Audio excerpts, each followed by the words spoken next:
የአይሮ ተሰዎች ሰርታችሁ ባልተሳካላችሁ ነገር አትጨነቁ። ትቀጠራላችሁ፣ ትባረራላችሁ፣ 3-4 ጊዜ ንግድ ትከፍታላችሁ፣ ትከስራላችሁ። አትጨነቁ። አሁንም ሞክሩ፣ አይሳካ። በደስታና በሰላም ኑሩ። ጥራችሁ ባልተሳካ ነገር አትጨነቁ። ለምን ዳውነንስ አንሞትም? ሰነፉነን አንሞት እንጂ ዳውነንም አንሞት። ምን ችግር አለው? ከለፋንበት ነገር ምን ይዘን እንሄዳለን? 3 ክንድ ከስንዝር መገነዣ ብቻ አይደለም ይከተለን። ምን ይዘነው ምን ሄድ ነገር አለ?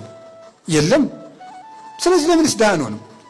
ድህነታችሁን ለስንፍና ማስረጃ አታድርጉት እንጂ የታባቱ ለምን ድሃ አልሆንም ብላችሁ አትስነፉ። ሰርታችሁ ድሃ ከሆናችሁ ግን እግዚአብሔር ይመስገን በሉ። እስኪ አንድ ጊዜ እግዚአብሔር ይመስገን በሉ። እንዲያውም ይላል ቅዱስ ዮሐንስ አፈወርቅ ጌታዬ ሆይ ካንተ ጋር የሚያጣላኝን ገንዘብ ስላልሰጠኝ አመሰግንሃለሁ በለው ይላል። እስኪ በሉ ጌታዬ ሆይ በሉ።